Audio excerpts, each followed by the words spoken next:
Some families have favorites, though most would never admit it. Russell's family didn't bother with pretense. Eva was the sun around which everything orbited, and Russell existed somewhere in the outer darkness, cold and unnoticed.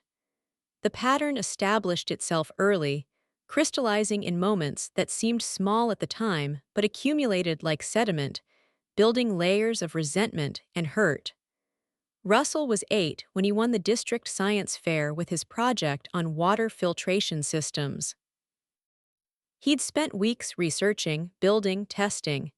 His father had helped him on weekends, the two of them working in the garage while his mother took Eva to dance classes, voice lessons, theater rehearsals. The award ceremony fell on a Thursday evening. Russell's mother promised she'd be there, but Eva had a callback for the community theater's production of Annie. The choice was made without discussion. Russell sat in the auditorium next to his father, who'd left his night shift at the printing facility early, exhausted but present. The empty seat beside them spoke volumes. Eva was 10 then, already fluent in manipulation. She understood instinctively that their mother's love was a resource to be hoarded, not shared.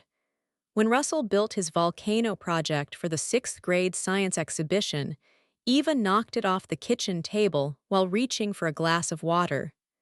The papier-mâché mountain shattered, vinegar and baking soda spilling across the floor. Their mother rushed in at the sound of Russell's anguished cry. Eva's tears came instantly, perfectly timed. She claimed Russell had pushed her, that she'd only been trying to get a drink. Their mother believed her without question, scolding Russell for leaving his project in a dangerous location, for being careless, for making his sister cry. Their father worked nights at the printing facility, operating the massive offset presses that churned out newspapers and advertising circulars. He'd leave at 10 in the evening and return at 7 in the morning, sleeping through the day while the house moved around him. Their mother worked part-time at a dental office, 3 days a week, which gave her plenty of time to attend Eva's endless activities. Russell learned not to ask for much. He joined the cross-country team because it required minimal parental involvement, just show up and run. He found work at the local bike shop, fixing flats and adjusting derailleurs, earning his own money for the things he needed. His father tried to balance the scales when he could, taking Russell fishing on his nights off, teaching him how to change oil and replace brake pads. But exhaustion wore him down. 12-hour shifts left him hollowed out, too tired to fight his wife's obvious favoritism, too drained to intervene effectively when Eva's manipulations grew more sophisticated. Russell built a life in the margins. He had friends, Marcus, David, Chen, who knew nothing about his home dynamics. At school, he was just Russell, the quiet kid who ran cross-country and could fix anything with gears. They never came to his house. He never mentioned Eva's constant presence in their mother's attention, the way holidays centered around her performances, the way family photos featured her prominently while Russell lingered at the edges. Running became his escape, his meditation, his proof of existence. On the trails, breathing hard, legs burning, he was undeniably real. Russell remembers every detail of that October night with the clarity of trauma, the kind of memory that doesn't fade but instead sharpens with time, each edge cutting deeper. He was 15, a sophomore, coming home from cross-country practice with mud on his shoes and college brochures in his backpack. The sky had been darkening all afternoon, clouds rolling in like bruises, the air thick with the promise of violence. Eva was 17 then, a senior, supposedly focused on college applications and scholarship essays. She'd been different. Lately distant, jumpy, spending more time locked in her room. Russell had noticed but hadn't cared enough to investigate. Her problems weren't his problems. He'd learned that lesson years ago. He walked through the front door at 6:15, expecting the usual indifference. Instead, he found his mother standing in the kitchen, her face twisted with rage he'd never seen directed at him before. Eva sat at the table, tears streaming down her face, her hands trembling.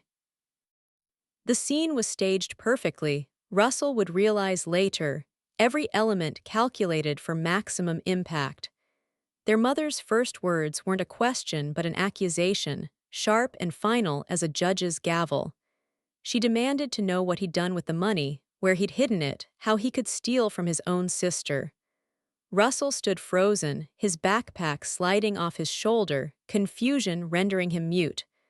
What money? What was she talking about? Eva's college savings account was missing $300. Someone had made withdrawals over the past 2 months, draining the fund she'd been building since middle school. Their mother had discovered it that afternoon, and Eva had immediately pointed her finger at Russell. He was the only other person who knew where she kept her ATM card, Eva claimed. He must have taken it, must have stolen from her. Russell tried to defend himself, his voice rising with desperation. He'd never touched Eva's things, never even entered her room. He had his own money from the bike shop. Why would he steal from her? But his mother wasn't listening. She'd already decided his guilt, already constructed the narrative in her mind. Eva's tears were proof enough. Eva's word was gospel. The argument escalated, voices bouncing off kitchen walls, accusations flying like weapons. Russell's attempts at explanation were cut off, dismissed, ignored. His mother's face grew redder, her gestures more violent. She grabbed his shoulders, shaking him, demanding confession. Eva watched from the table, her expression unreadable beneath the tears, something cold flickering in her eyes. Then came the ultimatum, delivered with ice-cold finality. Get out of the house. Don't come back until he admitted what he'd done and returned the money. Russell couldn't believe what he was hearing. She was kicking him out, for something he didn't do, without even listening to his side. Outside, the storm had arrived. Thunder cracked like breaking bones. Lightning illuminated the kitchen in stark flashes. Rain hammered against the windows, driven horizontal by wind. Russell looked at his mother, searching for some sign of doubt, some crack in her certainty. He found nothing but conviction and fury. She pushed him toward the door, her hands hard against his back. He stumbled, caught himself, turned to plead one more time. The door slammed in his face. He heard the deadbolt slide home, that metallic click of finality. Through the window, he saw Eva standing at the bottom of the stairs. Watching him, her tears mysteriously dried. The rain soaked through his t-shirt in seconds, plastered his hair to his skull, filled his shoes with cold water. He had no coat, no phone charger, no wallet. He stood on the porch, shivering, his mind unable to process what had just happened. His own mother had thrown him out into a storm, believing the worst of him without hesitation, choosing Eva without question. He ran to the neighbor's house, Mrs. Chen, who let him use her phone with worried eyes and no questions. His father answered on the second ring, his voice thick with sleep. He'd been resting before his night shift. Russell's words tumbled out incoherent, broken by cold and shock. His father's confusion turned to anger, sharp and immediate. 40 minutes later, headlights cut through the rain. His father pulled up, and Russell climbed into the truck, water pooling on the seat beneath him. They drove to an all-night diner, where Russell sat wrapped in his father's work jacket, drinking hot coffee and telling the whole story to someone who actually listened.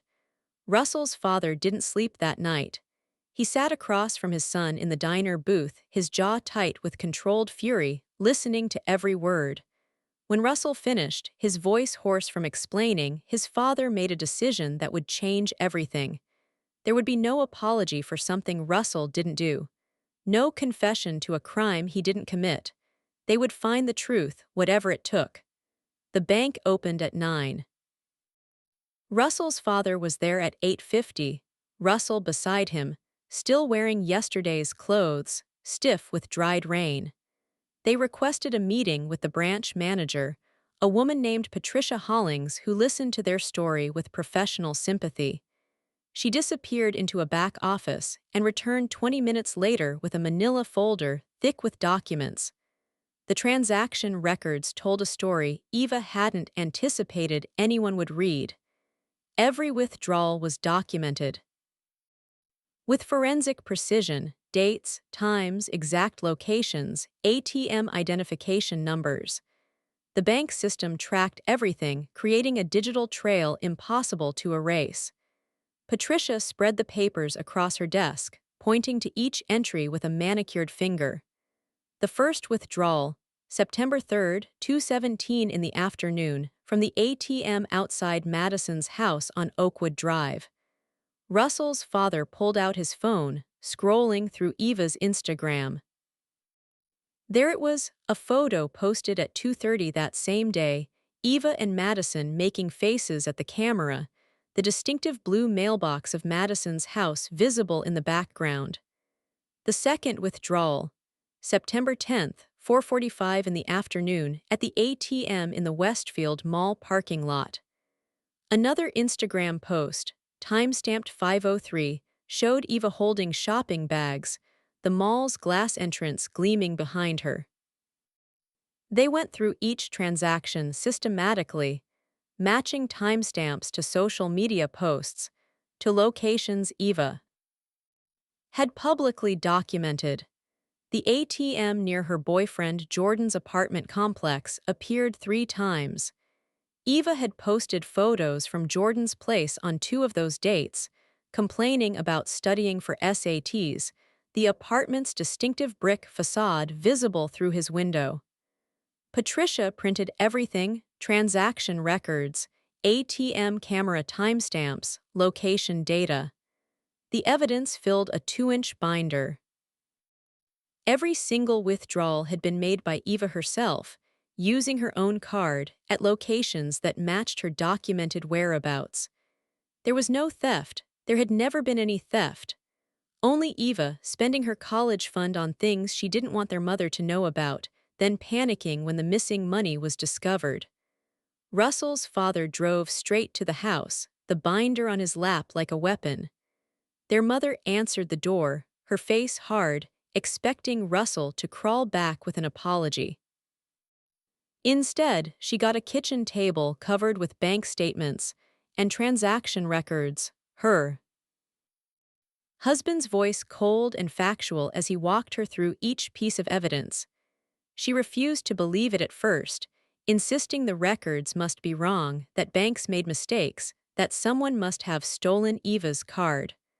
Russell's father pulled up the Instagram posts on his phone, matching each photo to its corresponding withdrawal. The evidence was irrefutable, mathematical, impossible to deny. Eva was called downstairs. She appeared in the doorway, her face pale, already knowing what was coming.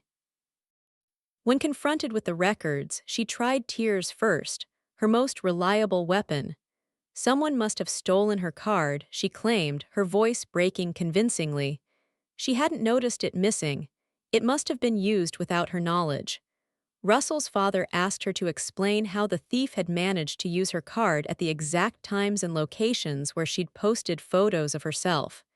The question hung in the air, unanswerable.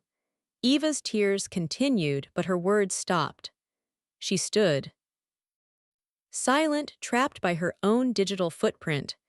Then she tried a different approach: confusion, stress, the pressure of college applications. Maybe she had made the withdrawals but forgotten about them. Maybe she'd been so overwhelmed that she'd blocked it out, genuinely believed Russell had taken the money. The excuses tumbled out, each one more desperate than the last.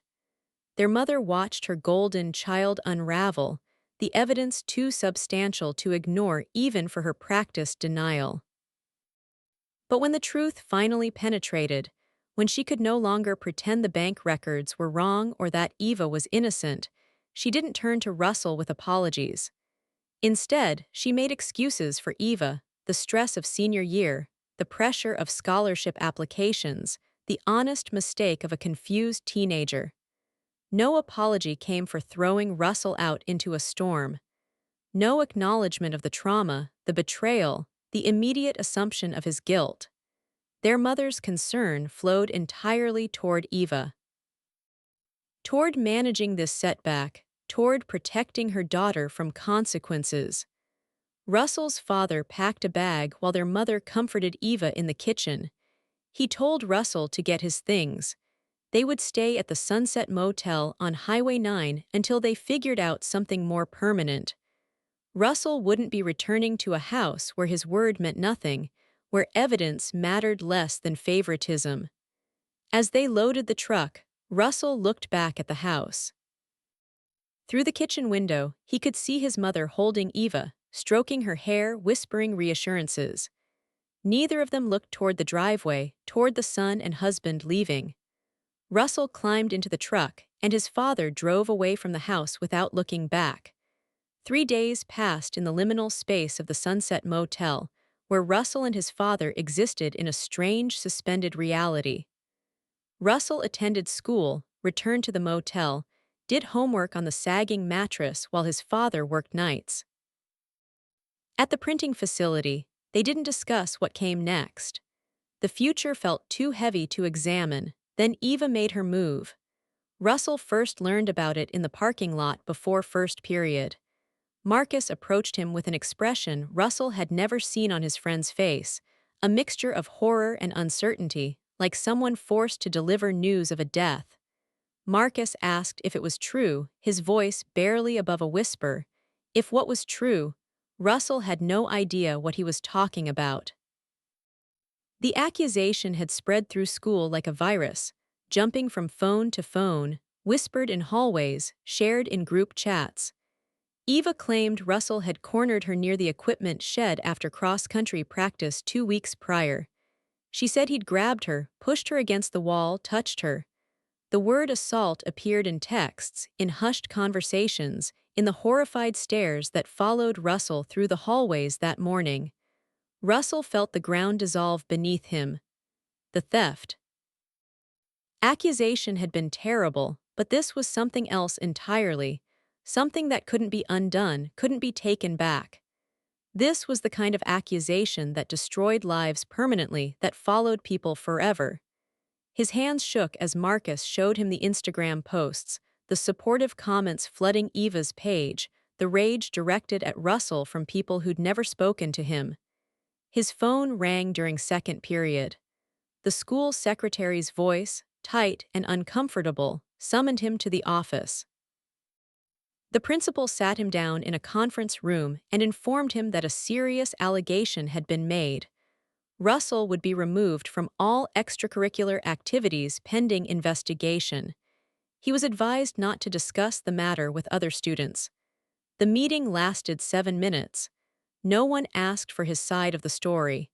His father picked him up at noon, his face gray with exhaustion and fury. Russell's mother had called him at work, hysterical, demanding Russell be arrested. Immediately, she'd already contacted the police, already given a statement supporting Eva's claims. His father had left the printing facility mid-shift, risking his job, to get Russell out of school before things escalated further. They drove straight to a law office downtown, a modest suite above a tax preparation service. Patricia Mendez was a defense attorney his father had found through a union contact, someone who specialized in false accusation cases. She was 40-something, with steel-gray hair and eyes that had seen every variation of human dishonesty. She listened to Russell's story without interruption, taking notes in precise handwriting. Then she taught Russell the most important lesson he would ever learn: documentation was everything.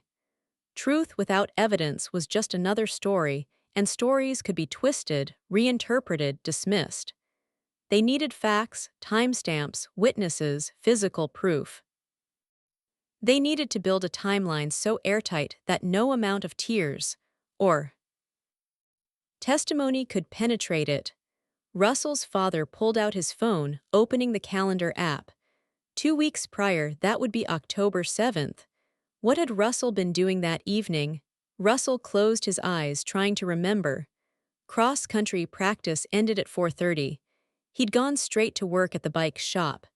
His shift started at 5. Patricia made a call to the bike shop owner, Mike Brennan, who confirmed Russell had worked from 5 until 9 that evening. Mike promised to pull the time card records, the digital punch-in system that tracked every employee's hours. Russell had been at the shop during the entire window when Eva claimed the assault occurred. But Patricia wanted more. One piece of evidence could be questioned, dismissed as falsified or misremembered. They needed multiple sources, independent verification. Russell's father remembered something. They'd gone to Home Depot that evening after Russell's shift to buy materials for a shed project. He'd kept the receipt. For tax purposes, they drove to the house while Russell's mother was at work, his father using his key to enter what was technically still his home. He found the receipt in his desk drawer, time-stamped 9:47 in the evening, Home Depot on Route 12. The store was 20 minutes from the school. Russell couldn't have been at school at 4:30 and at Home Depot at 9:47 without the hours in between being accounted for. Patricia requested security footage from the bike shop. Mike provided it without hesitation. Grainy black and white video showing Russell at the repair station, working on a mountain bike, time-stamped and date-stamped in the corner. Russell appeared at 5:03 and remained visible, working continuously until 8:57 when he clocked out. They found more evidence. Text messages between Russell and Chen discussing their chemistry homework, sent at 8:15 that evening. Chen confirmed they'd studied together at the library. After Russell's shift, from 9:30 until 11, the library's sign-in sheet showed both their names, their student ID numbers scanned at 9:32. The timeline was ironclad. Russell had been at cross-country practice until 4:30, at work from 5 until 9, at Home Depot at 9:47, at the library from 9:30 until 11. There was no gap, no unaccounted time, no possibility he could have been near the equipment shed when Eva claimed. Patricia compiled everything into a formal document, each piece of evidence numbered and cross-referenced. She submitted it to the school administration and the police department. The evidence spoke for itself. Russell wasn't just probably innocent, he was provably elsewhere, documented and verified by multiple independent sources. But the damage was already done. By the time Patricia submitted the evidence, Russell's locker had been vandalized with spray paint, the word predator visible even after the janitor's attempts. To clean it, someone slashed his bike tires in the parking lot, all 4 of them, the rubber hanging in shreds. The cross-country team's group chat, which Russell had been part of for 2 years, removed him without comment. Russell sat in the motel room that night, staring at his phone, watching his social life disintegrate in real time. The evidence didn't matter to the court of public opinion. Eva's accusation was a fire that consumed everything in its path, and Russell's proof of innocence was just smoke, invisible against the flames. The evidence sat in Patricia's office, organized and irrefutable, while Russell's world burned down around him. Truth, he discovered, was no match for a good story, and Eva had given everyone a story they wanted to believe. The innocent sister, the predatory brother, the brave survivor speaking out. Trevor organized the first rally on a Wednesday morning before classes. Russell's cousin, Eva's best friend since they were children building blanket forts and sharing secrets, stood on the front steps of the school with a megaphone and righteous fury. He spoke about believing survivors, about standing in solidarity, about not letting predators hide behind false alibis. 50 students gathered around him, holding signs they'd made the night before. By Friday, the rallies had grown to over 100 participants. The petition appeared on Thursday, circulating through phones and tablets with viral efficiency. It demanded Russell's immediate expulsion, citing the school's responsibility to protect students, invoking Title IX regulations and safety concerns. The language was surprisingly sophisticated for a student petition. Someone had done research, consulted legal frameworks, built an argument that sounded official and urgent. 300 signatures materialized in 48 hours, names Russell recognized, people he'd sat next to in classes, teammates he'd run beside for years. The hallways became a gauntlet. Russell walked through them with his eyes fixed forward, feeling the weight of stairs like physical pressure. Former friends looked away when he approached, suddenly fascinated by their phones or locker contents. Conversations stopped when he passed, resuming in whispers once he was safely distant. Someone had created an Instagram account dedicated to exposing him, posting photos of him at school with captions calling him dangerous, warning people to stay away. Teachers were worse than students. They at least tried to maintain professional distance, but their disgust leaked through in small ways. The extra beat before calling on him in class, the careful physical distance they maintained, the way they watched him with suspicion during tests as if he might be capable of any deception. Mrs. Patterson, who'd written him a recommendation letter for a summer science program just 2 months earlier, now avoided eye contact entirely. The school administration issued a formal directive on Friday afternoon. Russell was banned from all extracurricular activities pending the investigation's conclusion. No cross-country, no clubs, no school events. He was to maintain no contact with Eva, which meant avoiding entire sections of the building where her classes were held. The directive was presented as neutral policy, protective measures for everyone involved, but Russell understood its real message. He was a threat to be contained. Lunch became an exercise in survival. The cafeteria was impossible, every table a potential confrontation, every seat a statement of allegiance. Russell started eating in his car, parked at the far edge of the lot where no one would see him. He'd sit with his sandwich and his physics textbook, watching other students through the windshield, living their normal lives in a world he'd been expelled from. The Instagram posts multiplied. Someone created a hashtag that trended locally. People who'd never met him, who knew nothing beyond Eva's accusation, posted long threads about toxic masculinity and rape culture, using Russell as their example, their cautionary tale.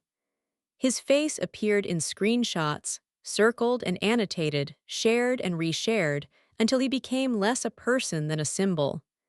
Coach Williams called him into his office on Monday of the second week. Russell had hoped for support, for someone who knew him to stand up and say this didn't make sense. Instead, Williams sat behind his desk, uncomfortable and distant, and explained that Russell's presence on the team had become disruptive. Other parents had expressed concerns. The team dynamic was suffering. It would be better for everyone if Russell stepped away voluntarily rather than forcing the school to remove him officially. Russell's mental health fractured under the pressure. Sleep became impossible, his mind replaying the accusations, imagining the conversations happening about him, constructing elaborate scenarios of confrontation and vindication that never materialized in reality. He stopped. Eating regularly, his stomach twisted in constant knots of anxiety. His hands developed a tremor he couldn't control, visible when he tried to take notes or hold his phone. The panic attacks started in calculus class. His chest tightened, his breathing became shallow and rapid, his vision tunneled. He'd stumbled out of the classroom, ignoring the teacher's questions, and collapsed in the bathroom, gasping for air that wouldn't come. The attacks returned randomly in the parking lot, in his motel room, during dinner with his father. Each one left him exhausted and terrified of the next. His father kept him home for a week after someone threw a soda at him in the cafeteria. The cup had hit Russell's back, exploding in a spray of sticky liquid, soaking his shirt and backpack. The cafeteria had erupted in laughter and applause. Russell had stood there, dripping, while a teacher rushed over, not to help him, but to escort him out before the situation escalated further, as if he were the problem, the instigator of his own humiliation. Patricia kept telling him to be patient, that the evidence would prevail, that the school's investigation would eventually reach the obvious conclusion. But investigations moved slowly, grinding through bureaucratic procedures while Russell's life disintegrated in real time. The administration seemed in no hurry to resolve things, perhaps hoping Russell would simply withdraw, transfer, disappear, and take the problem with him. Only one person showed him kindness during those weeks. Linda, the school nurse, called him into her office one afternoon under the pretense of a routine health check. She closed the door, sat across from him, and spoke in a voice barely above a whisper. She'd been a school nurse for 23 years, she told him. She'd seen false accusations before, seen how quickly people rushed to judgment, seen innocent students destroyed by lies. She believed in due process, in evidence, in waiting for facts before forming conclusions. She couldn't say so publicly, her job depended on neutrality, but she wanted Russell to know that someone saw him as a person, not a monster. Russell cried in her office, the first tears he'd allowed himself since the accusation. Linda handed him tissues and said nothing, just sat with him while he broke down, offering the simple gift of witnessing his pain without judgment. When he finally composed himself, she made him promise to keep coming to school, to not let them drive him away. His presence was his resistance, she said. Disappearing would be interpreted as guilt. So Russell kept showing up, day after day, walking through the gauntlet of stares and whispers, eating lunch alone in his car, existing in the suffocating isolation of social crucifixion. He was learning a brutal lesson about human nature, that people preferred simple narratives to complicated truths, that accusations were more compelling than evidence, that destroying someone's reputation required only words, while rebuilding it required miracles.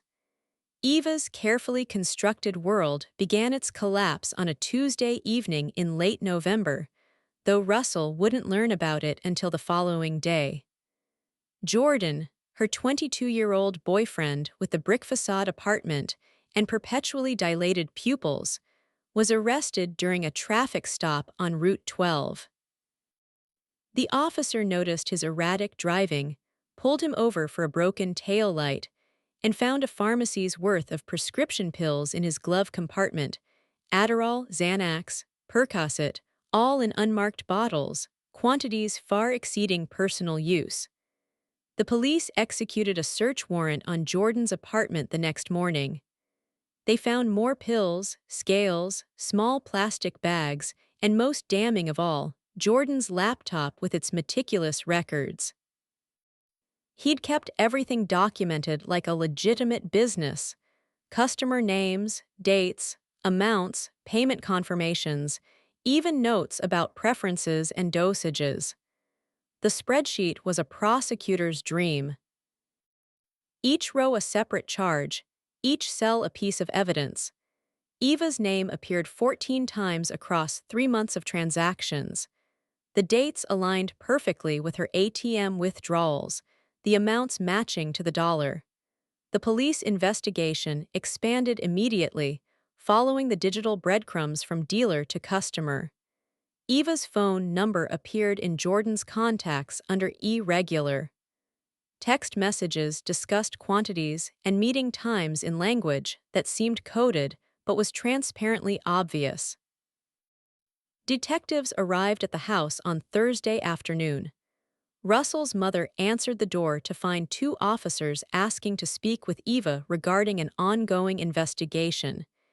Eva came downstairs, her face pale, already knowing why they were there. She'd seen the news about Jordan's arrest, had been waiting for this moment with mounting dread. At the police station, faced with the evidence, her name in Jordan's records, the matching transactions, the text messages, Eva was offered a choice. Cooperation meant reduced charges, possibly probation and mandatory rehabilitation instead of jail time. Silence meant prosecution on multiple counts of illegal possession and purchase of controlled substances. The decision wasn't difficult.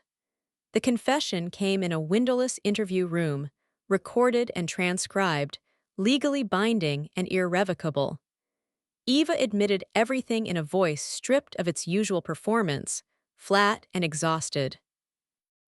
The drug use had started 6 months ago, just pills to help her focus during SAT prep, then pills to help her sleep, then pills to manage the anxiety the other pills created. The costs had escalated quickly, draining her college fund faster than she'd anticipated. When their mother noticed the missing money, Eva had panicked. The theft accusation against Russell had been spontaneous, desperate, a way to deflect attention and buy time. She'd genuinely believed she could replace the money before anyone discovered the truth, that Russell would eventually be proven innocent and everything would reset to normal. But the bank records had destroyed that plan, exposing her lies with mathematical precision. Faced with consequences, cornered by evidence, Eva had escalated to the only accusation serious enough to overshadow her theft: sexual assault. If Russell was fighting criminal charges, no one would care about missing money. The assault allegation was insurance, protection, a fire set to cover her tracks. The confession was documented across 17 pages of transcript. Eva signed each page, initialing corrections, acknowledging the voluntary nature of her statement. The detective asked clarifying questions, establishing timeline and intent. Eva answered mechanically, her voice never wavering, describing her lies with the same attention to detail she'd once used to construct them. Russell's father received the call from Detective Morrison at 6:15 that evening. He'd been listed as a contact during the school's investigation, his number in their files. Morrison's voice was professionally neutral as he explained that new evidence had emerged, that Eva had provided a full confession, that all allegations against Russell were being formally withdrawn. The mixture of emotions was overwhelming, vindication sharp as broken glass, rage hot and immediate, relief so profound it felt like physical pain. Russell's father sat in the motel room, phone pressed to his ear, listening to Morrison detail Eva's confession while Russell watched his face, trying to understand what was happening. When his father hung up and explained, Russell felt nothing at first. The news seemed too large to process, too significant to generate immediate reaction. Then came the tears, sudden and uncontrollable, months of pressure releasing all at once. His father held him while he sobbed, both of them crying in the dim light of the motel room. Their mother's breakdown, when she learned the truth, was spectacular and entirely self-centered. She called Russell's father hysterical, but her hysteria focused on Eva's addiction, on her daughter's suffering, on the failure of everyone around them to notice Eva's pain. She spoke about treatment programs and second chances, about how this was a cry for help, about supporting Eva through recovery. Not once did she mention Russell's name. The mandatory assembly was scheduled for Monday morning, first period, all students required to attend. Russell sat in the back row of the auditorium beside his father, who'd taken the morning off work specifically for this moment. Patricia sat on his other side, her briefcase balanced on her knees, a legal pad ready in case the school deviated from the agreed-upon statement. The three of them formed a small island of tension while 300 students filed in, their voices echoing off the high ceiling, most of them carefully not looking in Russell's direction. Principal Henderson took the stage at 8:15 exactly, his suit pressed and his expression professionally neutral. He carried a single sheet of paper, holding it like a shield between himself and the audience. The microphone squealed briefly as he adjusted it, then his voice filled the auditorium, measured and emotionless, reading words that had clearly been vetted by the school district's legal team. The statement acknowledged investigative errors and procedural oversights in the handling of allegations against a student. It confirmed that after thorough review of evidence, all accusations had been determined to be unfounded. The student in question had been fully cleared and would be reinstated to all activities and privileges. The school administration regretted any disruption to the educational environment and remained committed to fair and thorough investigative processes. 90 seconds. Russell timed it on his phone. 90 seconds to address 2 months of destroyed reputation, social crucifixion, and psychological torture. The statement was sterile as a hospital corridor, corporate and careful, designed to minimize liability rather than acknowledge harm. No mention of Eva's name or her confession. No acknowledgement of the rallies Trevor had organized, the petition that had gathered 300 signatures, the vandalism that had destroyed Russell's property. No apology for removing him from cross-country, for the no-contact directive, for the assumption of guilt that had permeated every administrative action. Principal Henderson folded the paper, offered a brief comment about moving forward as a community, and dismissed the assembly. The students filed out in relative silence, a few whispered conversations starting as they reached the exits. Russell watched them go, the 300 who'd signed the petition demanding his expulsion, the 50 who'd attended Trevor's rallies, the dozens who'd posted on social media calling him a predator. Not one of them looked back. Not one approached to apologize or acknowledge their role in his destruction. Trevor passed within 10 feet of where Russell sat, his cousin's face carefully blank, eyes fixed forward. They'd grown up together, spent countless holidays and family gatherings in each other's presence. Trevor had taught Russell how to ride a bike, had been his partner for middle school science projects. Now Trevor walked past as if Russell were invisible, as if the megaphone speeches and solidarity rallies had never happened, as if he bore no responsibility for amplifying accusations that turned out to be lies. Russell's former friends, Marcus, David, Chen, clustered near the exit, talking among themselves. Marcus glanced back once, his expression unreadable but made no move to approach. The friendship was over, Russell understood. Too much damage, too much awkwardness, too much history of betrayal even if Russell had been the one betrayed. It was easier to let the friendship die than to acknowledge their complicity in his isolation. Coach Williams found Russell in the hallway after the assembly, his hand extended, his smile professionally warm. He spoke about the team missing Russell's presence, about the upcoming regional championships, about how Russell could rejoin practice that very afternoon if he wanted. No acknowledgement of their last conversation, when Williams had suggested Russell leave voluntarily. No apology for removing him without waiting for evidence. Just an assumption that Russell should be grateful for the opportunity to return, that being proven innocent was reward enough. Russell declined. The words came out flat and final. He wouldn't be rejoining the team. He was done with cross-country, done with pretending everything could return to normal, done with people who'd abandoned him the moment things became difficult. Coach Williams's smile faltered, confusion crossing his face as if Russell's refusal was somehow unreasonable, somehow ungrateful. He walked away shaking his head, already writing Russell off as someone who couldn't let go of the past. The realization settled over Russell like cold water. Being proven innocent wasn't the same as being made whole. The damage was permanent, irreversible, woven into the fabric of how people saw him.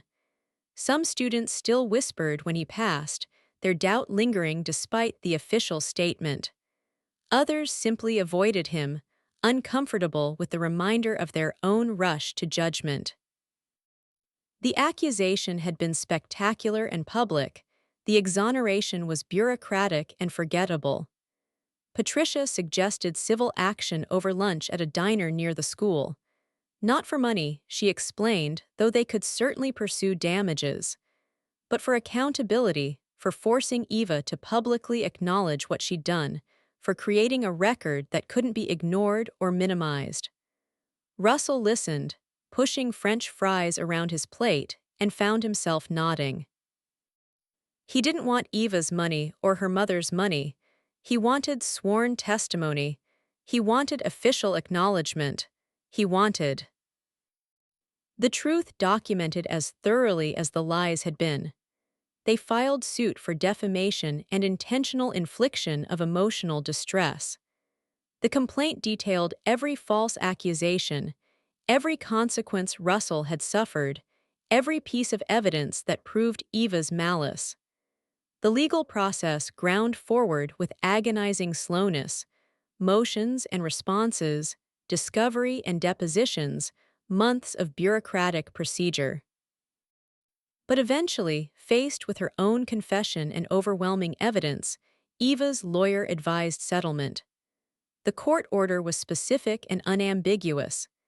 Eva was required to post public retractions on all social media platforms, Instagram, Facebook, Twitter, anywhere she'd made or allowed accusations to spread. The language was court-approved, legally precise, admitting she'd fabricated the sexual assault allegation, lied about the theft, and that Russell had done nothing wrong. The posts had to remain visible for 30 days minimum, pinned to the top of her profiles. Impossible to miss or ignore. Russell screenshot everything the moment the posts went live. He saved them to 3 different cloud services, printed physical copies, created a digital archive that could never be deleted or denied. The posts generated their own storm of comments, some supportive of Eva, claiming she was being victimized by the legal system, others angry at her deception, most simply shocked by the explicit admission of lies. Russell didn't read the comments. The posts themselves were enough. His mother never apologized directly. 3 weeks after the settlement, Russell received a text message, brief and inadequate. It claimed she'd done what any mother would do to protect her daughter, that she'd been deceived like everyone else, that she hoped Russell could understand her position. The message contained no acknowledgement of throwing him out in a storm, no recognition of believing Eva without question, no acceptance of responsibility for choosing sides so absolutely. Russell blocked her number. The action felt simultaneously petty and necessary, a small boundary in a situation where all his boundaries had been violated. He didn't need her excuses or her justifications. He didn't need her conditional love that evaporated the moment it became inconvenient. He had his father, he had Patricia, he had the truth documented and verified. That would have to be enough. The hollow victory tasted like ash, like something won at too high a cost to celebrate. Russell had his name cleared, his innocence proven, his sister's lies exposed. But he'd lost his family, his friends, his place in the community he'd grown up in. The vindication was real but incomplete, justice served but unsatisfying. He'd learned that some damage couldn't be undone, that some betrayals changed you permanently, that being right didn't erase the experience of being wrong in everyone's eyes. He kept the screenshots of Eva's court-ordered confessions in a folder on his phone, rarely looking at them, but needing to know they existed. Proof that he'd been telling the truth all along, evidence that the mob had been wrong, documentation that his innocence wasn't just claimed, but established beyond doubt. The folder was his insurance against memory, against revisionist history, against anyone who might later suggest the situation had been more ambiguous than it was. The victory was hollow, but it was his.